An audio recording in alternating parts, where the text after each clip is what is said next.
శాంతి. దీదీ మన్మోహిని గారు సార్థక నామధేయురాలు. పేరుకు తగ్గట్లుగా వారు అందరి మనసులను మంత్రముగ్ధంగా చేసేవారు. కృష్ణుని భక్తురాలు, మురళీధరుని ప్రియురాలు, మనోభిరాముని ముద్దుబిడ్డ, యజ్ఞ కంట్రోలర్, జ్ఞానయోగాల పట్ల విశేషమైన స్నేహం ఉన్నవారు, గుణమూర్తి, ఆదిరత్నమైన రాజయోగిని దీదీ మన్మోహిని గారి జీవితంలోని కొన్ని అవిస్మరణీయమైన మరియు స్ఫూర్తిదాయకమైన విషయాలను ఈరోజు మనం తెలుసుకుందాం రండి. దీదీ మన్మోహిని గారు 1910లో సింధ్లోని హైదరాబాద్లో ఎంతో ప్రసిద్ధిగాంచిన సుసంపన్న కుటుంబంలో జన్మించారు. వీరి తాతగారు ఆశారాం గారు పట్టణంలోని పేరుగాంచిన ప్రముఖుడు. వీరికి హైదరాబాద్లో జేటీ చెనరై పేరు మీద చాలా పెద్ద ఫర్మ్ ఉండేది మరియు అనేక దేశాలకు ఎగుమతి దిగుమతులు చేస్తూ ఉండేవారు. హైదరాబాద్ బజారులో వీరికి చాలా పెద్ద దుకాణం ఉండేది. వీరి తాతగారికి 3 కుమారులు. దీదీ గారు వీరి పెద్ద కుమారుడికి కుమార్తె. దీదీ గారి తల్లి పేరు రుక్మిణి. యజ్ఞంలో వీరిని క్వీన్ మదర్ అనగా రాజమాత అని పిలిచేవారు. శీలేంద్ర దాదీ గారు దీదీ గారి చెల్లెలు మరియు వీరికి 2 తమ్ముళ్ళు కూడా ఉండేవారు. దీదీ గారి లౌకిక పేరు గోపి. చిన్నప్పటి నుండి వీరికి సత్సంగాలకు వెళ్ళడం అన్నా, గీతను చదవడం అన్నా చాలా ఇష్టము. వీరు శ్రీమద్ భాగవతంలో గోపికలు మరియు కృష్ణుడి లీలలను చదివి ఆ ప్రేమలో మైమర్చిపోయేవారు. వీరి వివాహం 10 సంవత్సరాల చిన్న వయసులోనే ధనవంతుల కుటుంబంలో దాదీ ప్రకాష్ మనీ గారి మామగారి కొడుకైన హాతీ రమానీతో జరిగింది. వీరి భర్త కూడా చాలా పెద్ద వ్యాపారస్తుడు. వారు వ్యాపార పనుల మీద విదేశాలకు వెళ్తూ ఉండేవారు. దాదా చంద్రహాస్ గారు మరియు దాదా ఆనంద్ కిషోర్ గారు దీదీ గారి లౌకిక బంధువులు. దీదీ గారు కుట్టు పనిలో చాలా నైపుణ్యత కలిగి ఉండేవారు. అయితే ధనవంతుల కుటుంబం కావున దీదీకి ఎప్పుడూ కుట్టవలసిన అవసరం రాలేదు. కానీ తన స్వహస్తాలతో ధనం సంపాదించి పేదవారికి దానం చేయాలని దీదీకి ఎప్పుడూ మనసులో ఉండేది. వీరి లౌకిక తల్లిగారు యువావస్థలోనే విధవరాలైన కారణంగా ఎంతో అశాంతితో దుఃఖపడుతూ ఉండేవారు. ఒకరోజు వారు బాబా వద్దకు వెళ్ళారు. అక్కడ వారు సత్యమైన గీతను విని మహదానందాన్ని పొందారు. మరుసటి రోజు వారు దీదీని సత్సంగానికి రమ్మని కారు పంపారు. ఆ రోజుల్లో ఎవరి వద్దైనా కారు ఉంటే అది చాలా గొప్ప విషయంగా భావించేవారు. దీదీ గారు కారులో సత్సంగానికి చేరుకున్నారు. ఆ సమయంలో బాబా ఒక చిన్న గదిలో గీతా జ్ఞానాన్ని వినిపిస్తున్నారు. బాబా మస్తకంలో వీరికి ఒక ప్రకాశ చక్రం తిరుగుతూ కనిపించింది. బాబా శ్రీకృష్ణుడిలా కనిపించారు. వీరి కుటుంబం నుండి సత్సంగానికి దాదా ఆశారాం గారు, వీరి తల్లిగారు రుక్మిణి మరియు దీదీ గారు వెళ్ళేవారు. సత్సంగం వింటూ వింటూ తానే నిజమైన నంబర్ 1 గోపి అని దీదీ గారికి నిశ్చయం ఏర్పడింది. బాబా ఇచ్చే శిక్షణలలో మొట్టమొదటిది పవిత్రత. ఈ విషయమై దీదీ గారికి వారి భర్త మరియు తాతగారి నుండి ఎన్నో అవరోధాలను ఎదుర్కోవాల్సి వచ్చింది. కానీ దీదీ గారు అనేక బంధనాలను తెంచుకుని తమ తల్లిగారు మరియు చెల్లెలు శీలేంద్ర గారితో కలిసి యజ్ఞంలో సమర్పితమయ్యారు. ఈ ముగ్గురు ఉండటానికి దయాహృదయులైన బాబా ప్రత్యేకమైన బంగళాన్ని ఏర్పాటు చేశారు. అక్కడి నుండి ఈ ముగ్గురు సత్సంగానికి రావడం వెళ్ళడం చేస్తూ ఉండేవారు. బాబా వీరికి మన్మోహిని అన్న అలౌకిక పేరును పెట్టారు. దీదీ అంటే బాబాకు చాలా గౌరవభావన ఉండేది. ఎందుకంటే వీరు చాలా అనుభవజ్ఞులు. 1937లో బాబా కన్యలు మరియు మాతలతో కూడిన ఒక ట్రస్ట్ను ఏర్పాటు చేశారు. దీదీ గారు ఈ ట్రస్ట్లో ఒక సభ్యురాలు. యజ్ఞంలోని కన్యలు మరియు మాతల పర్యవేక్షణ బాధ్యతను కూడా వీరు యజ్ఞమాత జగదంబతో కలిసి నిర్వహించారు. దాదీ మనోహరేంద్ర గారు దీదీ గురించి చెప్తూ ఏమన్నారంటే, దీదీ చాలా చురుగ్గా యాక్యురేట్గా ఉండేవారు. వారి యోగం చాలా పవర్ఫుల్గా ఉండేది. యజ్ఞంలోని ముఖ్యమైన అన్ని కార్యవ్యవహారాలను, అంటే అందరికీ బట్టలు ఇవ్వడం, వ్యక్తిగతంగా ఉపయోగపడే సామాన్లు ఇవ్వడం, ఇవన్నీ దీదీ చూసుకునేవారు. వీరు అనుభవజ్ఞులు కావున మమ్మ కూడా దీదీ సలహాలను తీసుకునేవారు.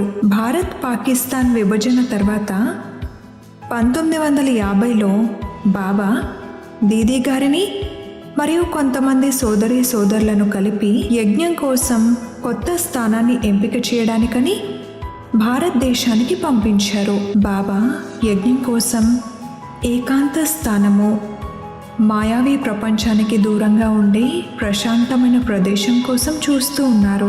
భారతదేశంలో పూనా, అహ్మదాబాద్ మొదలైన స్థానాలను చూసిన తర్వాత దీదీ గారి లౌకిక కుటుంబానికి చెందిన గురు గంగేశ్వరానందుని సలహా మేరకు వీరు మౌంట్ ఆబూలో మనకు సరిపోయే స్థానాన్ని చూడటానికి వెళ్ళారు. వీరు చాలా బంగళాలు చూసిన తర్వాత భరత్పూర్ రాజు యొక్క బంగళా అయిన బ్రిడ్జ్ కోటని యజ్ఞం కోసం నిశ్చయించారు. మే 1950లో సుమారుగా 400 మంది యజ్ఞవత్సల సహితంగా ఈశ్వరీయ యజ్ఞం కరాచీ నుండి మౌంట్ ఆబూలోని బ్రిడ్జ్ కోటకి స్థానాంతరం చెందింది.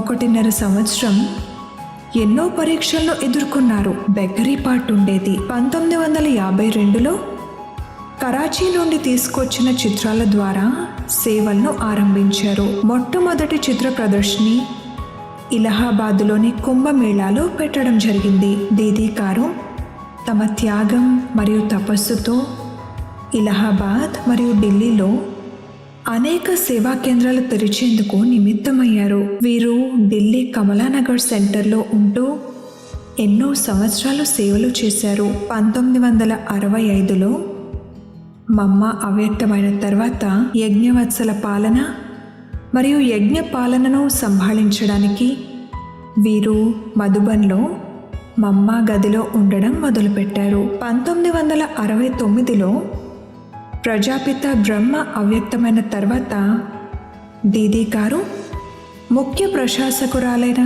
దాది ప్రకాష్ మణి గారితో కలిసి అడిషనల్ అడ్మినిస్ట్రేటివ్ హెడ్గా సేవలందించారు. 14 సంవత్సరాల వరకు పూర్తి యజ్ఞాన్ని ఎంతో ప్రేమగా, నిర్విఘ్నంగా మరియు సజావుగా జరిగేలా చూసుకున్నారు. దీదీ మరియు దాది ఇరువురు కలిసి పూర్తి విశ్వంలో ఈశ్వరీయ సేవలను విస్తారం చేసి 1983 వరకు విశ్వమంతటిలో సుమారుగా 1150 సేవా కేంద్రాలను మరియు ఉప సేవా కేంద్రాలను స్థాపించేందుకు నిమిత్తమయ్యారు. ఈ ఇరువురి జంటను అందరూ శరీరాలు వేరు కానీ ఆత్మ ఒక్కటే అనేవారు. బాబా దీదీని మైట్ అని, దాదిని మైక్ అని అనేవారు. దీదీ గారిది యజ్ఞంలో చాలా ఉన్నతమైన మరియు విశేషమైన స్థానం. వీరి వ్యక్తిత్వంలో అయస్కాంతం లాంటి ఆకర్షణ ఉండేది. వీరిలో దివ్య గుణాలు చరమస్థాయిలో ఉండేవి. 72 ఏళ్ల వయసులో కూడా వీరి జ్ఞాపక శక్తి అమోఘంగా ఉండేది.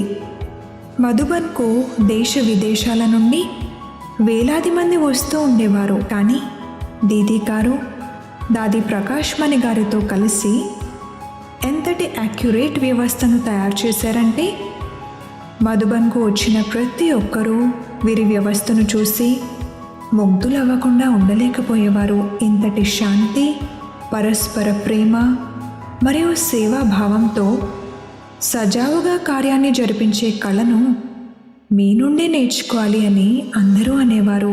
దీదీ గారు వృద్ధావస్థలో కూడా ఈశ్వరీయ సేవలలో నిమగ్నమై ఉండేవారు. భారతదేశంలో అస్సాం నుండి ఆబూ వరకు, కాశ్మీర్ నుండి కన్యాకుమారి వరకు, కలకత్తా నుండి కచ్ వరకు తిరిగారు. విదేశాలకు కూడా వెళ్ళి తమ సేవలను అందించారు.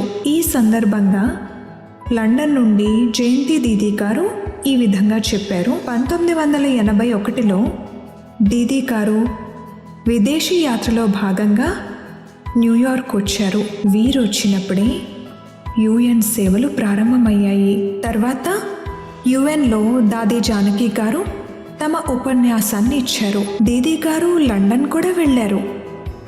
అక్కడ ఎంతోమంది ఆత్మలకు వీరి దృష్టి ద్వారా బాబా యొక్క అనుభూతి కలిగింది. మరియు అనేక మంది చాలా సహజంగా బ్రాహ్మణ జీవితాన్ని స్వీకరించారు. దీదీ గారి బుద్ధి ఎంత స్పష్టంగా మరియు స్వచ్ఛంగా ఉండేదంటే ఎదురుగా వచ్చిన వారు ఎలాంటి వారు అనేది వారు వెంటనే అంచనా వేయగలిగేవారు. దీదీ గారు మాట్లాడే విధానంతో ఎంతోమంది విఐపీలు కూడా బాబా పిల్లలుగా అయ్యారు. దీదీ అనేకుల తనువు మనసు ధనాలను సఫలం చేయించారు. వీరి పరిశీలన శక్తి మరియు నిర్ణయ శక్తితో అనేక ఆత్మలను యజ్ఞంలో సమర్పితం చేశారు. యజ్ఞం యొక్క గౌరవ ప్రతిష్టలు వీరి బుద్ధిలో ఎప్పుడూ ఉండేవి. వీరికి బాబా మరియు బాబా మురళి పట్ల అత్యంత ప్రేమ ఉండేది. దీదీ గారు ఎప్పుడూ స్వయాన్ని విద్యార్థిగా భావించేవారు. వీరు మురళీ క్లాస్లో సదా రెగ్యులర్గా మరియు పంక్చువల్గా ఉండేవారు. మురళీ క్లాస్లో సదా బుక్ మరియు పెన్తో అందరికన్నా ముందు కూర్చుని పూర్తి ఏకాగ్రతతో మురళి వినేవారు మరియు మురళి నుండి ప్రశ్నలు కూడా తయారు చేసేవారు. మురళిపై విశేష చింతన మరియు ఆత్మిక సంభాషణ చేసే విశేషతలు వీరిలో ఉండేవి. మురళి పూర్తయిన వెంటనే ఆ మురళి నుండి ప్రశ్నోత్తరాల బ్యాడ్మింటన్ ఆడేవారు. వీరు ప్రశ్న వేస్తే ఎవరైతే సరైన జవాబు చెప్తారో వారికి డబల్ టోలీ లభించేది. ఇలా దీదీ గారు ఎంతో రమణీకంగా 15-20 నిమిషాలు మురళిని రివైజ్ చేసేవారు. దీదీ గారు బాబ్దాదా శిక్షణలకు సాకార స్వరూపం వంటివారు. వీరి మాటలు మరియు చేతలు సమానంగా ఉండేవి. వీరు స్వయంగా ఈశ్వర్య మర్యాదల్లో ఉండటమే కాకుండా అందరినీ మర్యాదల అనుసారంగా యాక్యురేట్గా నడిపించేవారు. ఇది వీరి ప్రత్యేకత. వీరు సదా కర్మయోగిగా మరియు నిమిత్తంగా ఉంటూ కర్మలు చేసేవారు. ఇతరులకు కూడా ఇదే నేర్పించేవారు. వీరి జీవిత చరిత్రలో బాబ్దాదా చిత్రం కనిపించేది. వీరెప్పుడూ తమ మనసుకు తోచినట్లుగా మాట్లాడేవారు కాదు. ఒక్క క్షణం ఆగి బాబా ఈ సమయంలో ఉంటే ఏం చేసేవారు అని ఆలోచించి బాబా అనుసారంగానే కర్మను చేసేవారు. వీరు తమ కర్మలతో వాతావరణాన్ని ఆధ్యాత్మికంగా చేసేవారు. ఒకసారి దాది చంద్రమణి గారికి జ్వరం వచ్చింది. దీదీ వచ్చి ఎలా ఉంది అని అడిగినప్పుడు కొంచెం జ్వరంగా ఉందని దాది చంద్రమణి గారు చెప్పారు. అప్పుడు దీదీ, జ్వరం అయితే శరీరానికి వచ్చింది, మనకేమీ జరగదు, మనం ఇంటికి వెళ్ళేది ఉంది అని చెప్పి సాధారణ విషయంలో కూడా జ్ఞానయుక్తంగా ఉండాలని నేర్పించేవారని దాది చంద్రమణి గారు చెప్పారు. వీరి యోగ దృష్టి చాలా శక్తిశాలిగా ఉండేది మరియు శిక్షణ ప్రభావశాలిగా ఉండేది. తమ మాతృవాత్సల్యంతో అందరికీ పాలన ఇచ్చారు. వీరు యజ్ఞవత్సలకు అవసరమైన ఆహారం, వస్త్రాలు, వసతి సౌకర్యాలు, ఆరోగ్యం మొదలైన వాటిని చూసుకునేవారు. అలాగే ఒకవేళ ఎవరైనా ఈశ్వర్య నియమాలను పాటించడంలో నిర్లక్ష్యంగా ఉన్నా లేక వాటిని ఉల్లంఘించినా వారిని పిలిచి వారికి సూచన ఇవ్వడం మరియు అర్థం చేయించడం చేసేవారు. అందరితో కలుపుగోలుగా ఉండే దీదీ అందరినీ తమ ఫ్రెండ్గా చేసుకునేవారు. వీరు ఎకానమీకి ప్రతిరూపం. సత్యమైన ప్రేయసిగా ఎలా ఉండాలి అన్న విషయంలో దీదీ ప్రాక్టికల్గా తమ జీవితాన్నే ఉదాహరణగా ఉంచారు. దాది జానకి మరియు దీదీ గారు మంచి స్నేహితులు. బాబా అవ్యక్తమయ్యాక దీదీ దాది జానకి గారిని పూనా నుండి మధుబన్కు పిలిపించారు. దాది జానకి గారు దీదీ గురించి ఇలా చెప్పారు: ప్రేమగా పురుషార్థం చేయడం, సేవలో ఉల్లాస ఉత్సాహాలతో ఉండటం, భగవంతుని నుండి సర్వ సంబంధాలతో శక్తి నింపుకోవడం దీదీ నేర్పించారు అని. దీదీ గారికి యోగంలో చాలా అవ్యక్త స్థితి ఉండేది. బాబా ప్రేమలో లీనమై ఒక్కోసారి సెమీ ట్రాన్స్లోకి వెళ్ళి లవలీనులై డ్యాన్స్ కూడా చేసేవారు. వీరికి అందరి పట్ల ఎంతో స్నేహం ఉండేది. జిస్కి రచన ఇతనే సుందర్ వో కితనా సుందర్ హోగా అనగా ఎవరి రచన ఇంత సుందరంగా ఉందో వారెంత సుందరంగా ఉండి ఉంటారు అనే పాటను కూడా దీదీ గారు అప్పుడప్పుడు పాడుతూ ఉండేవారు. వీరిలో పరిష్కరించే మరియు నిర్ణయించే శక్తి అద్భుతంగా ఉండేవి. ఈ సందర్భంగా జగదీష్ అన్నయ్య గారు ఇలా చెప్పారు: దీదీ గారు తమ స్నేహంతో అందరినీ తమవారిగా చేసుకునేవారు మరియు మాతృ ప్రేమను కురిపించి వారి అవసరాలను తెలుసుకుని వాటిని తీర్చి వారిలోని చెడు గుణాలను సహజంగానే దూరం చేసేవారు. హమ్ హే ఆత్మ తుమ్ హో ఆత్మ ఆపస్ మే భాయి భాయి అనగా నేను ఆత్మను మీరు ఆత్మ పరస్పరంలో సోదరులము అనే పాట వీరికి చాలా ఇష్టము. పడో పడాయి నహి కిసీసే లడో లడాయి అంటే చదవండి, ఎవరితోనూ గొడవ పడకండి అన్న బాబా మాటను దీదీ అందరికీ చెప్పేవారు. ఎంతో ధనిక కుటుంబం నుండి వచ్చినా కానీ యజ్ఞంలో వీరి ఆహార విధానం, నివసించే విధానం, వేషభాషలు అత్యంత సాదాసీదాగా ఉండేవి. వీరు సింపుల్గా ఉండటమే కాకుండా తమలోని బాల్య స్వభావాన్ని ప్రదర్శిస్తూ వినోదప్రియులుగా మరియు హాస్యప్రియులుగా ఉండేవారు. వీరు ఎంత గంభీరంగా మరియు అంతర్ముఖులుగా ఉండేవారు, అంతే హర్షితముఖులుగా మరియు రమణీకంగా కూడా ఉండేవారు. వీరి ముఖారవిందం నుండి సదా జ్ఞానముత్యాలే వెలువడేవి. ఎప్పుడూ వ్యర్థమైన విషయాలు మాట్లాడేవారు కాదు. పరదర్శన, పరచింతన అనేవి వీరి జీవితంలోనే లేవు. పెద్ద వయసు అయినప్పటికీ వీరు అందరితో కలిసి అలౌకిక chit chat, musical chairs, cricket, badminton మొదలైన ఆటలు ఆడేవారు. వీరు గుణాలను గ్రహించడమే కాకుండా అందరి ఉత్సాహాన్ని కూడా పెంచేవారు. వీరి పాలనతో అందరూ తమ లౌకికేంటనే మర్చిపోయేవారు. ఎవరైనా తమ సేవను సత్యతతో సమయానికి చేస్తే వారికి ఎంతో గౌరవాన్ని ఇచ్చి విశేషమైన కానుకను కూడా ఇచ్చేవారు. వారిని ప్రశంసించి వారి ఉత్సాహాన్ని రెట్టింపు చేసేవారు. యజ్ఞం పట్ల సత్యమైన సేవాదారులుగా ఉండేవారంటే దీదీకి ఎంతో ప్రేమ మరియు గౌరవం కూడా. 1983 ఫిబ్రవరిలో అంతర్జాతీయ సమ్మేళనం ఓం శాంతి భవన్లో జరిగింది. ఓం శాంతి భవన్ నిర్మాణం కూడా అతి కొద్ది కాలంలోనే యజ్ఞవత్సలందరూ కలిసి పూర్తి చేశారు. అప్పుడు కూడా దీదీ దాదీల ప్రేమ, విశ్వాసం మరియు ఉల్లాస ఉత్సాహాలతో ఆ కార్యం సజావుగా జరిగి సమయానికి పూర్తయింది. మురళీలు చూసుకునే రాజు అన్నయ్య గారు ఏమంటారంటే, దీదీయే రాజు అన్నయ్య గారిని గుర్తించి యజ్ఞంలో సమర్పితం చేశారు. దీదీ గారి డైరెక్షన్ అనుసారంగా వారు మురళి నుండి ప్రశ్నలు తీయడము, టైపింగ్ చేయడము మరియు సింధీ భాషను నేర్చుకున్నారు. బ్రహ్మ బాబా అవ్యక్తమయ్యాక దీదీ మురళీ క్లాస్ తర్వాత ఉదయం 10 గంటల వరకు అన్ని ఉత్తరాలకు జవాబులు రాసేవారు. తమ అంతిమ సమయంలో కొన్ని సంవత్సరాల నుండి స్మృతియాత్ర వేగాన్ని పెంచుతూ అందరికీ కూడా అదే చెప్పేవారు. ఇప్పుడు ఇంటికి వెళ్ళాలి అన్న మాటను అందరికీ పదే పదే గుర్తు చేస్తూ ఉండేవారు.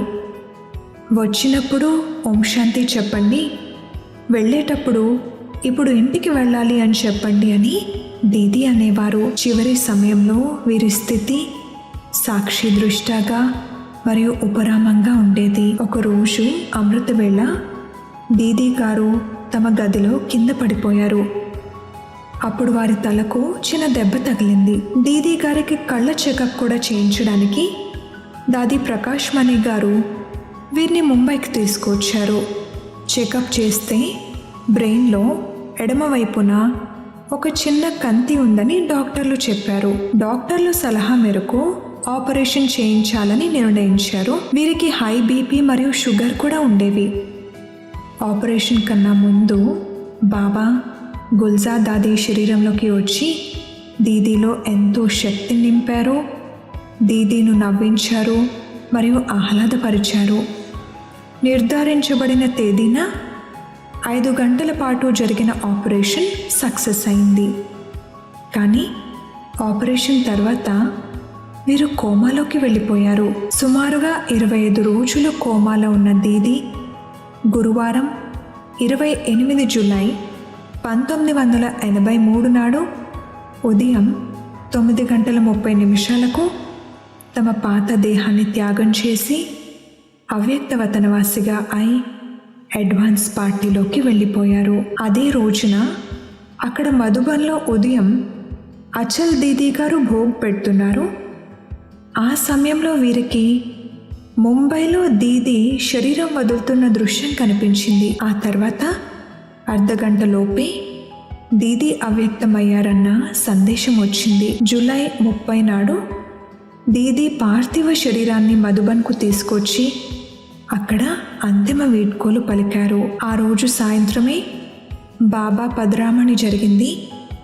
బాబా పిల్లలందరి సంకల్పాలకు మరియు ప్రశ్నలకు సమాధానం చెప్పి అందరినీ శాంతపరిచారు. ఇందులో భగవతి దోషము లేదు, అనగా దీదీజీను చూసుకున్న డాక్టర్ దోషము లేదు, అలానే భగవంతుని దోషము లేదు.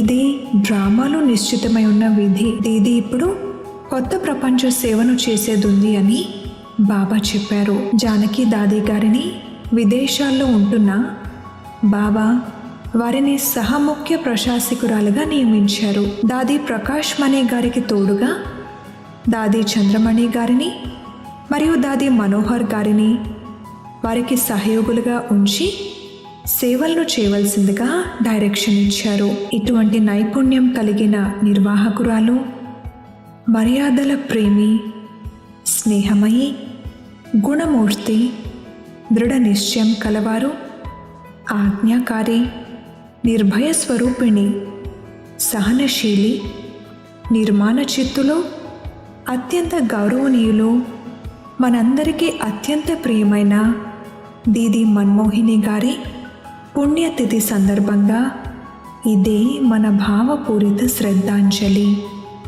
వీరి దివ్య కర్తవ్యాలు, ఆదర్శాలు మరియు అనుసరించగల జీవితం, వీరి త్యాగం, తపస్య మరియు అలుపెరుగని సేవ, ఈశ్వరీయ ప్రేమ, తీక్షణమైన బుద్ధి, శ్రేష్ఠ పాలన వంటి గుణాలు మనందరికీ ఎప్పటికీ ప్రేరణ ఇస్తూనే ఉంటాయి.